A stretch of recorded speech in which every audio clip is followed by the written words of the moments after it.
बिस्मिल्लाहिर्रहमानिर्रहीम, अस्सलाम वालेकुम। Welcome to quick review. और क्विक रिव्यू के करंट अफेयर सीरीज़ के अंदर आपका वेलकम है।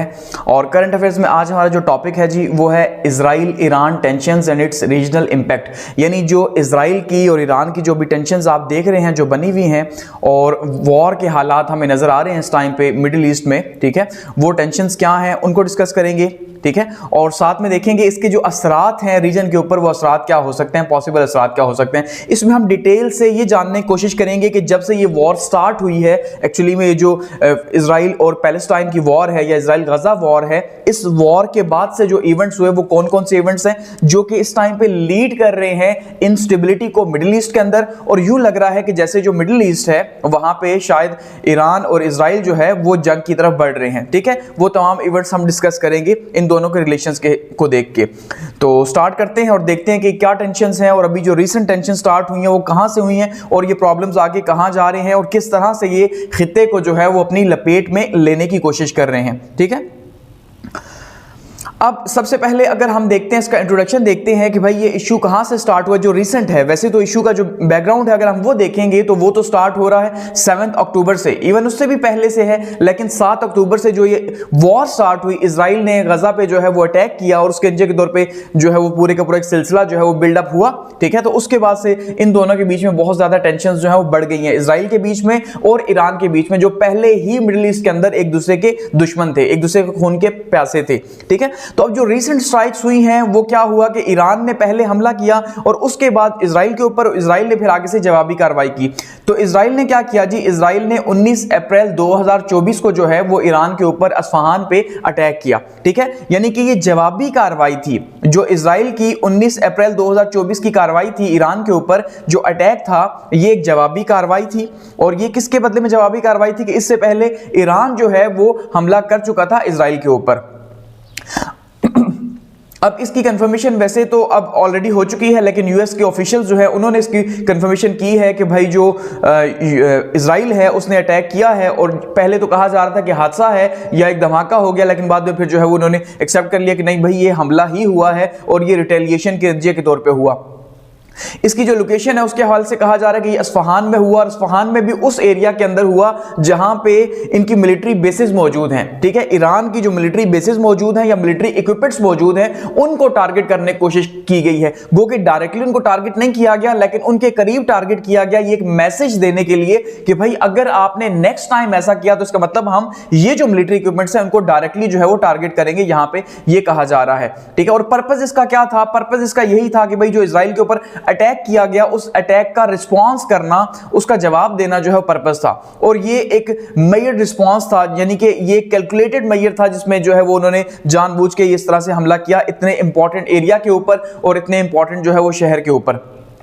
यहां पे इस मैप के अंदर अगर आप देखिए इस कन्फ्रंटेशन को अगर आप समझने की कोशिश करिए तो ये ईरान है हमारे पास और ये हमारे पास यहां पे इजराइल है, ठीक है। ये ईरान और ये इजराइल। तो यहां से ईरान ने पहले यहां पे अटैक किया और रॉकेट यहां पे बहुत सारे जो है वो गिराए गए हैं जिसके जगह पर तौर पे कोई नुकसान नहीं हुआ। और ये इल्जाम लगाया गया ईरान के ऊपर कि ईरान ने जो है वो एक टोपी ड्रामा किया, यानी कि एक फेक अटैक था, एक प्लांटेड अटैक था और जानबूझ के यहां पे किया गया और उसके जगह के तौर पे वापसी पे जो है वो ईरान के ऊपर अटैक किया गया। और इस टाइम पे इसके नतीजे के तौर पे जो मिडिल ईस्ट है ये सारे का सारा जो रीजन है यहां पे काफी ज्यादा खतरे पैदा हो चुके हैं कि भाई ऑलरेडी जो है वो वॉर चल रही है, यहां पे भी यूक्रेन की वॉर भी है, रशिया यूक्रेन की भी। तो कहीं हम जो है वो थर्ड वर्ल्ड वॉर की तरफ नहीं जा रहे, उस तरफ हालात तो नहीं जा रहे, इस तरह से हमें देखने को नजर आ रहा है, ठीक है।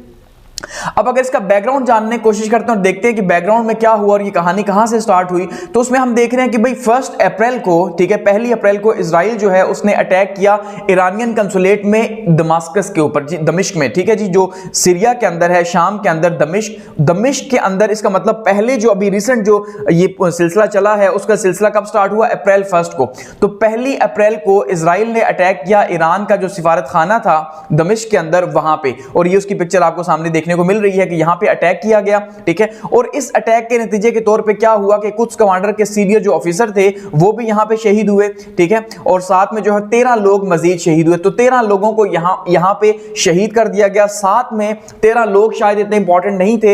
एक तो जाहिर बात है कॉन्सुलेट जनरल जो है या ये जो सिफारत खाने हैं ये मालिक की रिस्पेक्ट होती है। तो आपने डायरेक्टली इसका मतलब सीरिया के ऊपर अटैक नहीं किया बल्कि डायरेक्टली ईरान की रिस्पेक्ट के ऊपर अटैक किया इजराइल ने, ठीक है। तो यहां पे जो है वो अटैक किया गया और ब्रिगेडियर जनरल लेवल के जो यहां मौजूद थे मोहम्मद रजा जाहिदी जो थे ये भी यहां पे शहीद हो गए। और सबसे ज्यादा गुस्सा इन्हीं का था। जाहिर बात है इस लेवल पे जब कोई शहादत होती है तो उसका बदला फिर लिया जाता है। और ईरानियन जो फॉरेन मिनिस्टर है उन्होंने कहा था कि भाई हम इसका जवाब देंगे, ठीक है। उन्होंने ये कहा था कि ये जो हमला हुआ है इस हमले का हम आगे से जवाब देंगे। तो ये 1 अप्रैल को ये सिलसिला स्टार्ट हुआ। उसके बाद क्या हुआ कि 13 अप्रैल को ईरान ने जो है इसके जवाब में जो दमिश्क में यानी जो कार्रवाई हुई है उनके कॉन्सुलेट जनरल के ऊपर यहां, और उसके नतीजे के तौर पे 13 दिनों के बाद जो है ईरान ने क्या किया जी, हमला कर दिया इजराइल के ऊपर। और क्योंकि आपको पता है इससे पहले भी ये टेंशन इस तरह से चल रही थी इनके बीच में। अब ये एक म्यूचुअल रिस्पेक्ट है कि भाई नहीं भाई जो ईरान है वो ये देखता है कि भाई अगर मैंने जवाब न दिया तो अल्टीमेटली मेरी जो है वो जगहसाई होगी इस रीजन के अंदर, और इजराइल तो ऑलरेडी वॉर के अंदर है। ये जो पिक्चर आपको देखने को मिल रही है और ये जो मिसाइल यहां पे आप देख रहे हैं तो ये वही मिसाइल है जो ईरान ने जो है वो दागे हैं इजराइल के ऊपर, और इन्हीं को जो है वो टोपी ड्रामा कहा गया। और पूरी दुनिया के अंदर या खास करके मुस्लिम वर्ल्ड के अंदर ये एक अजीब बात है कि शोर होना चाहिए था वेस्टर्न वर्ल्ड के अंदर, लेकिन इस्लामिक वर्ल्ड को तकसीम करने के लिए जो है यहां पे शोर किया गया लिबरल्स की तरफ से कि भाई ये जो है ये सारे का सारा एक टोपी ड्रामा है और ईरान ने कोई अटैक नहीं किया। और ये जो अटैक हुए हैं, ये जो रॉकेट जो है वो लॉन्च किए गए हैं, ये बहुत पुराने थे, बोसीदा थे, और वो जो करने चाहिए थे इसको अलबदर जो इन्होंने बनाया हुआ था यस्ता के जो थे तो वो नहीं किए। अल्फता जो उन्होंने लास्ट जो मैंने उसके ऊपर वीडियो बनाई थी, ठीक है, अल्फता जो सिर्फ 400 सेकंड्स के अंदर इजराइल पहुंच सकता था, वो हाइपरसोनिक मिसाइल था, वो नहीं मारा जो एक्चुअल में नुकसान करता। तो ये जो पुराने रॉकेट मिसाइल थे मार दिए। खैर ये एक अलग है, ये कॉन्स्पिरेसी है कि क्या सच्चा अटैक था झूठा था, उसका जवाब भी आ गया आगे से, ठीक है। लेकिन ये कहा गया या शायद ईरान ने जानबूझ के कम जो है वो पावर का स्टार्ट किया कि भाई एकदम से जो है वो हाई लेवल की वॉर ना स्टार्ट हो। तो 13 तारीख को ईरान ने जो है इसका आगे से यानी रिस्पॉन्ड किया, और उसमें हमने देखा कि इस्लामिक वर्ल्ड जो है वो ज्यादा मुखालिफ हुआ ईरान का, और जो वेस्टर्न वर्ल्ड है उन्होंने रिटेलिएशन का कहा कि भाई बहुत बुरा हो रहा है, ये तो कहीं थर्ड वर्ल्ड वॉर ना स्टार्ट हो जाए, रीजन के अंदर वॉर ना डायरेक्ट स्टार्ट हो जाए। आपने देखा इसके नतीजे के तौर पे स्टॉक मार्केट्स जो इकोनॉमिक मार्केट्स थी वो भी काफी ज्यादा नीचे आई, काफी लॉसेस हुए, ठीक है। और फ्रांस और यूके जैसे मुल्क जिन्होंने पहले कंडेम नहीं किया था अटैक को, उन्होंने भी फिर कंडेम किया, यूएस ने भी कंडेम किया कि भाई अगर फुल फ्लेज एक वॉर होती है तो हम इजराइल को सपोर्ट करेंगे, ठीक है, उन्होंने ये बात कही। तो इस तरह से हमने देखा, लेकिन इसके अंदर कोई मेजर जो है वो कोई हम कह सकते हैं कोई डेथ नहीं हुई, इवन एक भी डेथ का नहीं कहा गया, क्योंकि जो इजराइल का आयरन डोम सिस्टम है, ठीक है जी, आयरन डोम सिस्टम जो उसने एक पूरा एक सिस्टम बनाया हुआ है, इस तरह से जो रॉकेट वहां पे आता है उनकी स्पेस के अंदर वो उसे इंटरसेप्ट करता है और उसे जो है वो गिरा देता है। लेकिन यहां पे इसका क्रेडिट यूएस लेना चाह रहा है। यूएस ने ये कहा कि भाई ये जितने भी रॉकेट आए हैं, ठीक है, जो दर्जनों के हिसाब से थे, ये सारे के सारे उसने जो है ये सारे के सारे जो है वो वहां पे गिराए हैं, उनको तबाह किया है, ठीक है। तो ये आगे से जवाब मिला इसका। अब 13 को इन्होंने अटैक किया, और उसके बाद जो है हमने देखा अगर 13 के अटैक के बाद तो फिर ये जो 19 को अटैक हुआ आगे से रिवर्स में इजराइल ने किया। यहां तक ये सारी कहानी जो है वो खत्म हो जाती है। अब इसके बाद जो हम आगे बढ़ रहे हैं तो हम एक टाइमलाइन को फॉलो करेंगे और देखेंगे कि ये टेंशंस कब कब कैसे कैसे रही हैं। लेकिन उससे टाइमलाइन को देखने से पहले जो वॉर से स्टार्ट हुई है 7 अक्टूबर से, ये सारी टाइमलाइन हम डिस्कस करेंगे। लेकिन उससे पहले अगर हम ब्रीफली जो है वो हिस्ट्री देखते हैं ईरान और इजराइल की टेंशंस की, कि कब कब तारीख के अंदर जो है ब्रीफली इसको देखेंगे कि तारीख के अंदर या तारीखी तौर पे कब तब इनके बीच में हमें टेंशंस देखने को मिली हैं। क्योंकि एक्चुअली में अगर हम यहां पे देख रहे हैं तो देखिए इजराइल और ईरान के रिलेशंस को आपको समझने के लिए आपको वेस्ट को जो है वो समझना होगा और देखना होगा वेस्ट के इंटरेस्ट क्या हैं। क्योंकि एक्चुअली में जब तक आप वेस्ट के इंटरेस्ट के साथ हैं तब तक कोई प्रॉब्लम नहीं है। अब जो इजराइल है अगर हम उसकी बात करते हैं तो इजराइल हम ये कहते हैं कि वो क्या है जी, इजराइल किसका बच्चा है? अमेरिका का बच्चा है, हम ये कहते हैं, और अमेरिका का अच्छा बच्चा है इजराइल। तो इसलिए अमेरिका या यूके जो है या वेस्ट जो है वो फुल टाइम मिडिल ईस्ट के अंदर इंस्टेबिलिटी चाहता है, वो इजराइल को सपोर्ट करता है, सिंपल। वहीं पे वो ईरान या कोई और ऐसी गवर्नमेंट उसको उस कंडीशन में सपोर्ट करता है जब वहां पे उसकी मर्जी की गवर्नमेंट हो, ठीक है। जब उसकी मर्जी गवर्नमेंट ना हो तो अल्टीमेटली वो उसे सपोर्ट नहीं करता क्योंकि उसे सूट नहीं करता। तो अब यहां पे अगर हम देखते हैं स्टार्ट में 1947 से लेके 1953 तक के जो रिलेशंस रहे हैं ईरान के, तो वो रिलेशंस को इतने अच्छे नहीं रहे, ठीक है जी। एम्बिवेलेंट पीरियड था, ये एक मुबहम पीरियड था जिसमें ना कोई रिलेशंस बिल्ड हुए, क्योंकि इजराइल नई नई रियासत एक बनी हुई थी, और यहां पे भी जो है हम देख रहे हैं ईरान के अंदर भी उस टाइम पे जो हुकूमत थी वो मुसद्दिक की थी, मुसद्दिक साहब की। ये जो यहां पे आपको पिक्चर देखने को मिल रही है, ये इनके प्राइम मिनिस्टर हैं जिनका आपने काफी नाम सुना होगा, जब पाकिस्तान में खास करके 2 साल पहले रिजीम चेंज का ऑपरेशन किया गया, ठीक है जी। अब ये रिजीम चेंज का जो ऑपरेशन था उसमें कहा गया कि वही पैटर्न जो यहां पे अडॉप्ट किया गया, क्योंकि ये एंटी वेस्ट था। ये जो मुसद्दिक साहब थे, ईरान के जो प्राइम मिनिस्टर थे, जो 1951 में इलेक्ट हुए थे, तो ये एंटी जो है वो वेस्ट थे। इस वजह से वेस्ट को या यूएस को ये एक्सेप्ट नहीं था, तो सीआईए का एक ऑपरेशन करवाया गया, और उस ऑपरेशन के थ्रू जो है इनको उतार दिया गया, रिजीम चेंज हो गई, और यहां पे पावर चेंज होकर वो गवर्नमेंट लाई गई ईरान के अंदर जो प्रो अमेरिका थी, ताकि वो इजराइल के साथ अच्छे ताल्लुकात बनाए या आपस में रहे। तो 1947 के अंदर सबसे पहले जब रिलेशंस बिल्ड हुए, तो उसमें हमने देखा कि सबसे पहले यूनाइटेड नेशन के अंदर जो पार्टीशन प्लान था पैलेस्टाइन का 1947 के अंदर, क्योंकि 1948 में इजराइल बना, तो 47 के अंदर जो पार्टीशन प्लान था उसमें ईरान ने मुखालफत की। ईरान ने पहले मुखालफत की, लेकिन उसके बाद जो है जब टर्की ने जो है वो एक्सेप्ट कर लिया, क्योंकि टर्की के अंदर आपको पता है एक लिबरल रूल था उस टाइम पे, तो लिबरल रूल की वजह से जो है वो क्या हुआ कि टर्की ने पहले एक्सेप्ट किया और उसके बाद जो है फिर ईरान ने भी एक्सेप्ट कर लिया इजराइल को, वरना स्टार्ट में उन्होंने मुखालफत की थी। उसके बाद जो है वो एक अच्छे ताल्लुकात का आगाज, बहुत अच्छे तो नहीं कह सकते लेकिन एक ताल्लुकात का आगाज आप ये कह सकते हैं। उसके बाद फ्रेंडली पीरियड हम देखते हैं दोनों के रिलेशंस में 1953 से लेके 1979 तक, ठीक है। ये एक दोस्ताना जो ताल्लुकात का एक माहौल था, ठीक है जी, ये स्टार्ट हुआ, और इसमें खास जो किरदार अदा किया वही जो आपको सामने नजर आ रहे हैं, ये बादशाह ईरान है रजा शाह पहलवी, ठीक है जी।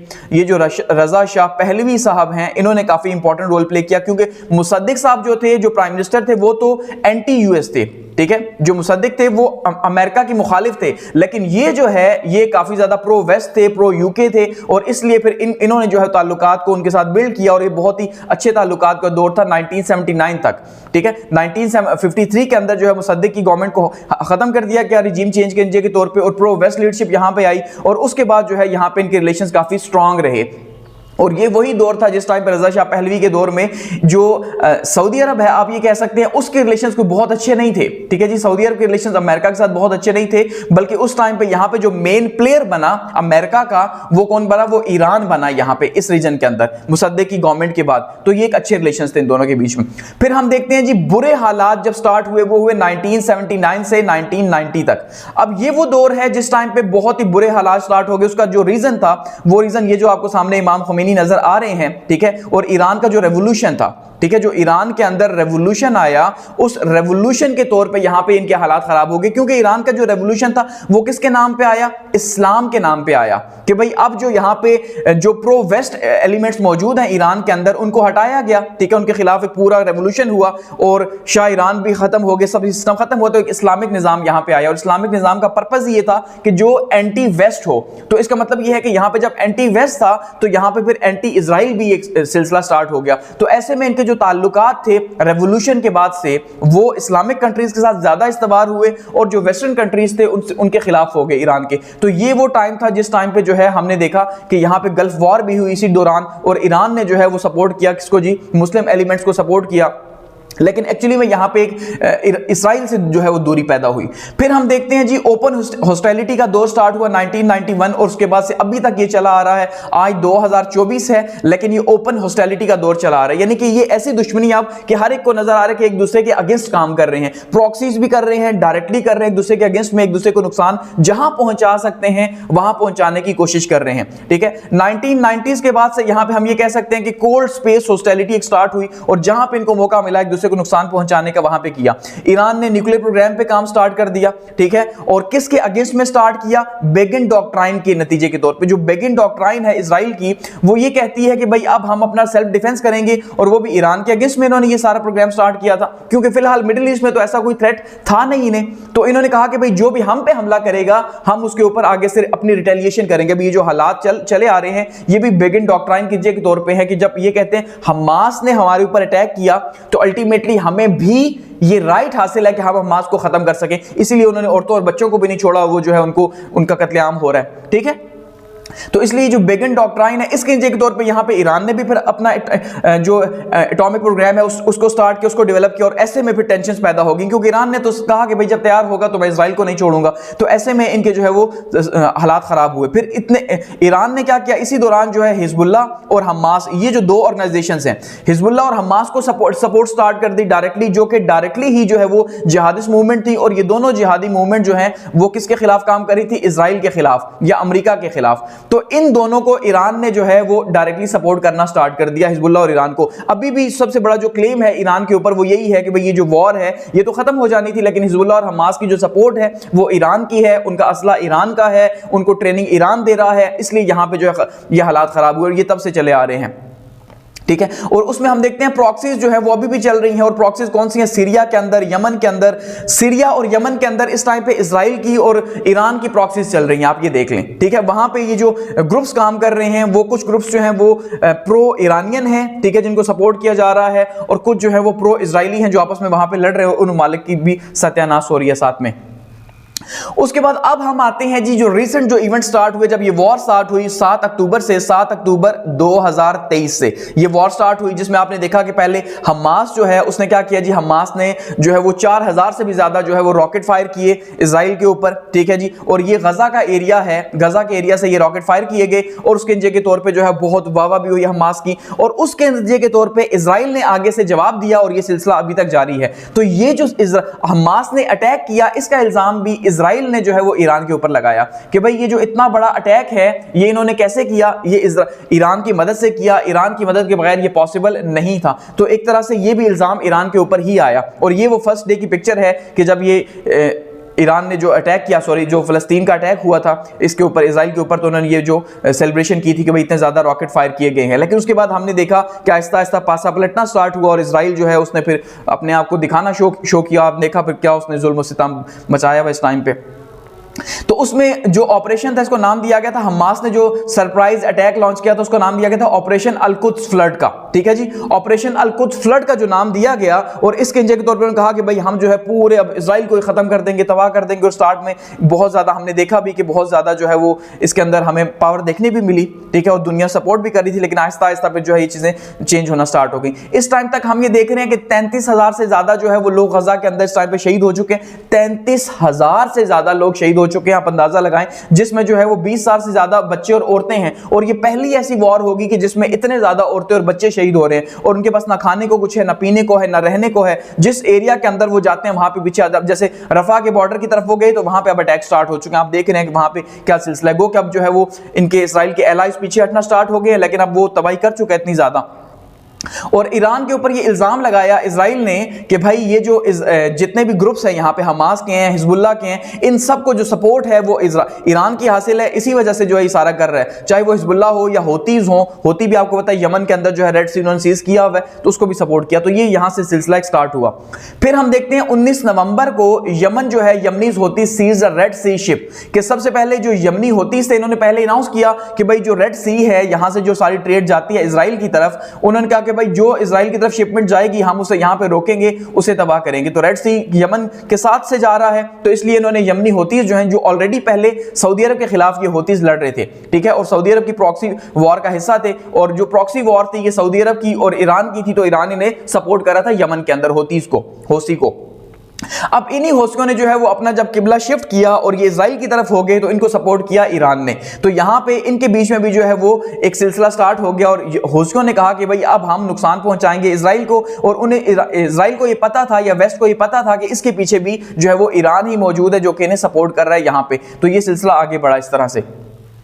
उसके बाद हम देखते हैं जी दिसंबर 18 को Iran accuses Israel of cyber attack, कि 18 तारीख को या 18 दिसंबर को जो है वो ईरान के अंदर जो उसके पेट्रोल पंप थे तकरीबन वो 80% से ज्यादा जो है वो जैम हो गया, आप ये कह सकते हैं, उन्होंने काम करना छोड़ दिया। और इजराइल के अंदर एक बहुत ही ईरान के अंदर एक बहुत ही बुरे हालात जो है देखने को मिले उस दिन। तो वो क्या हुआ, एक साइबर अटैक हुआ जिसके थ्रू जो है इनके पेट्रोल पंप्स को हैक कर लिया गया, उसके सिस्टम को हैक कर लिया गया, जिसका इल्जाम जो है वो लगाया गया पैरोडिस्पेरो के ऊपर। ये उनका एक ग्रुप है, ठीक है जी, और इसको ये मानते हैं, ईरान ये मानता है कि भाई ये जो पैरोडिस्पेरो है, ये जो चिड़िया वाला ग्रुप है, ये ग्रुप इसको इजराइल सपोर्ट करता है, ठीक है, और इजराइल की ही वजह से ये सारे का सारा हुआ। तो यानी ये हालात जो है इसी तरह से आगे बढ़ते रहे। फिर हमने देखा 25 दिसंबर को Israeli strike killed top Iranian general in Syria, कि भाई ये काफी ज्यादा नुकसान था, काफी बड़ा नुकसान था जनरल लेवल के ऊपर जब आपकी जो है वो शहादत होती है। जैसे कासिम सुलेमानी, ये आपको जो फर्स्ट यहां पे देखने को मिल रहे हैं, ये कासिम सुलेमानी है, ठीक है, जिसको अमेरिका ने जो है वो हिट करके इराक के अंदर जो है शहीद किया था और इसका दुख जो है वो आज तक उन्हें है। तो ये इनके साथ जो बैठे हुए हैं ये जो हैं ये सैयद रजी मौसवी हैं, ये भी टॉप लेवल के जनरल हैं और इनको जो है 25 तारीख को हिट किया गया। और कहां पे हिट किया गया जी? शाम के अंदर। शाम के अंदर ये किसी ऑपरेशन में थे इजराइल के खिलाफ, तो वहां पे इन्हें हिट करके जो है शहीद किया गया। तो इससे क्या हुआ कि जो ये, क्योंकि रेवोल्यूशनरी कॉप गार्ड्स जो है उनके हेड थे, तो इस वजह से ये एक और फिर जो है वो गुस्सा पैदा हुआ और मजीद सिलसिला आगे गया कि आप जो है ये टारगेट किलिंग स्टार्ट हो गई टॉप प्रोफेशनल्स की। उसके बाद जनवरी 15 को अगर हम देखते हैं, ईरान स्ट्राइक मुसाद सेंटर इन नॉर्थर्न इराक के। उसके बाद हमने देखा कि ईरान ने क्या किया जी, मुसाद का जो अटैक था ये जो इसके नतीजे के तौर पे, यानी हुआ क्या कि जो जनरल साहब को 25 दिसंबर को हिट किया गया शाम के अंदर, इसका बदला लेने के लिए ईरान ने क्या किया, ईरान ने आगे से जो मुसाद का हेडक्वार्टर था, जो उनकी खुफिया एजेंसी है, वहां पे जो है वो अटैक किया, जो जिसके आपको पिक्चर्स देखने को मिल रही हैं, ठीक है जी। Iranian missile attack on northern Iraqian city, यहां पे इन्होंने अटैक किया इराक का, और यहां पे एराबिल का जो एरिया है, एराबिल के एरिया के अंदर जो है वो जो मुसाद की एजेंसी का हेडक्वार्टर था, वहां पे उसको तबाह किया गया, वहां पे जो ऑपरेशन वो कर रहा था। और साथ में ISIS जो है उसके ऊपर भी हुआ, तो ये उन्होंने भी फिर आगे से एक अटैक किया उसके नतीजे के तौर पे ईरान के ऊपर, ठीक है। आपने देखा कि फिर ईरान के जो बरसी हो रही थी, उस बरसी के नतीजे के तौर पे जो एक शहादतें हुई, 80 के करीब शहादतें हुई, तो फिर आगे से जवाब दिया गया। अच्छा, 15 जनवरी के बाद 20 जनवरी को हम ये देखते हैं कि ईरान ने दोबारा से एक्यूज किया जी कि जो बॉम्बिंग हुई है दमास्कस बिल्डिंग के अंदर, यानी दमिश्क की बिल्डिंग के अंदर, दोबारा से जो यहां पे रेवोल्यूशनरी कॉप कॉज के मेंबर थे वो शहीद हो गए 5 के करीब, ठीक है। और इसका भी इल्जाम जो है वो इजराइल के ऊपर लगा, यानी इसका मतलब ये है कि ईरान ने अटैक किया, फिर आगे से इजराइल ने अटैक किया, और ये सिलसिला इसी तरह चलता रहा। यहां पे इस पिक्चर के अंदर आप ये देखिए, तो यहां पे जो है वो सीरिया के कैपिटल जो है दमास्कस, वहां पे ये अटैक किया गया, ईरान का जो सिस्टम था वहां पे। फिर हम देखते हैं मार्च 1 को जो इस्लामिक रेवोल्यूशनरी गोस्ट कॉप के कमांडर हैं उनके 2 लोगों को शहीद कर दिया गया, और इजराइल ने दोबारा से शाम के अंदर ऑपरेशन किया, ठीक है जी। शाम के अंदर ऑपरेशन करके तो वहां पे दमिश्क में दोबारा से इनको शहीद कर दिया। तो ये प्रॉक्सी वॉर जो है वो चली आ रही है, जो इंटेलिजेंस बेस आपको पता है मुसाद है एक साइड पे, ठीक है जी, और दूसरी साइड पे जो है वो ईरान की एजेंसीज हैं या ईरान की आर्मी जो है वो उसको इंटरसेप्ट करके कर रही है। तो इस तरह से अटैक किया गया सीरियन पोर्ट सिटी बनियास के अंदर, और वहां पे जो है वो कॉप्स गार्ड के जो 2 लोग थे उनको शहीद कर दिया गया ईरान के, और उसके जगह तौर पे जो है ये ईरानियन टॉप जो शिपमैन थे उनको भी वहां पे किल किया गया। और ऐसे में जो है ये दोबारा से बदले की तरफ चीज चली गई कि ईरान ने कहा हम फिर बदला लेंगे।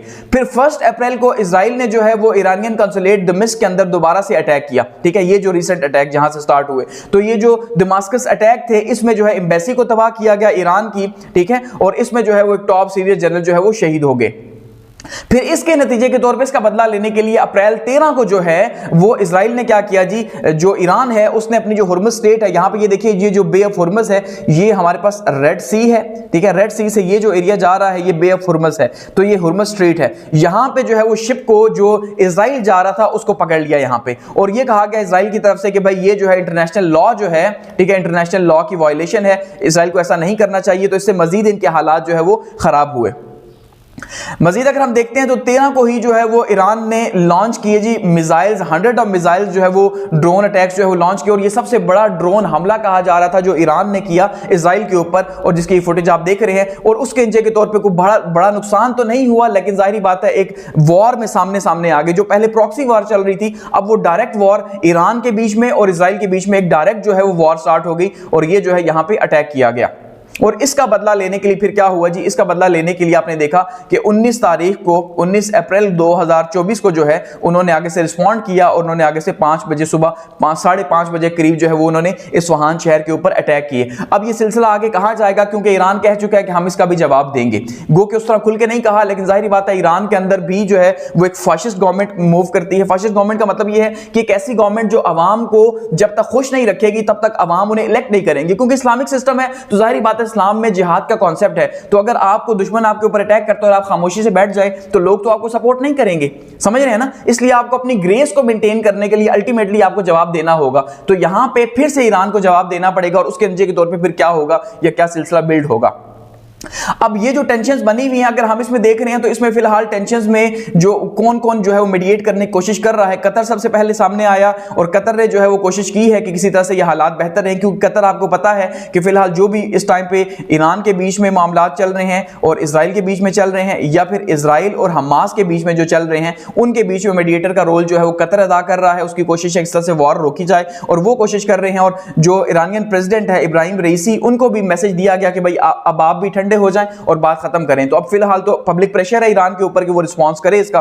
अरब कंट्रीज जो हैं वो भी कोशिश कर रहे हैं कि भाई ये मामला खत्म किए जाएं, क्योंकि वो तो आपको पता है डरपोक हैं। सऊदी अरब हो गया, इजिप्ट हो गया और बाकी अरब नेशंस जो हैं वो कोशिश कर रहे हैं कि किसी तरह से इस वॉर को खत्म किया जाए। अगर ये फैल गई तो फिर अरब का ये जो पूरे का पूरा खित्ता है दोबारा से आग की लपेट में आ जाएगा, जो कि इजराइल तो चाहता है लेकिन ईरान शायद ना चाहे, क्योंकि उसके हालात उस तरह से नहीं है। वेस्टर्न कंट्रीज जो है वो इस टाइम पे वो भी कोशिश कर रहे हैं कि किस तरह से वॉर फैले ना, क्योंकि उन्हें भी थ्रेट है कि अगर वॉर फैल गई तो उसके नतीजे के तौर पे जो है वो हालात खराब हो जाएंगे। लेकिन फिलहाल तो इनके इंटरेस्ट में ही है अगर वॉर यहाँ पे फैलती है और अगर यहाँ पे मिडिल ईस्ट जो है उसके हालात खराब होते हैं तो उन्हें तो फायदा होगा इस चीज का। जाहिर बात है उनके खित्ते फलेंगे फूलेंगे और यहाँ पे जो है वो अपनी गेम खेल सकेंगे, अपने असला बेच सकेंगे, मजीद जो है उनको यहाँ पे बिजनेस मिलेगा। लेकिन वो ऊपर ऊपर से ये कह रहे हैं कि भाई इस वॉर को रुकना चाहिए और ग्लोबल इंपैक्ट ये हो सकता है कि ये कॉन्फ्लिक्ट वाइडर होगा। देखिए अब इसमें हम ये देख रहे हैं कि ये जो ऑलरेडी दो वॉर्स लगी हुई हैं। पहली वॉर क्या है जी, रशिया की और यूक्रेन की वॉर लगी हुई है, ठीक है। दूसरी वॉर इजराइल की और हमास की वॉर लगी हुई है।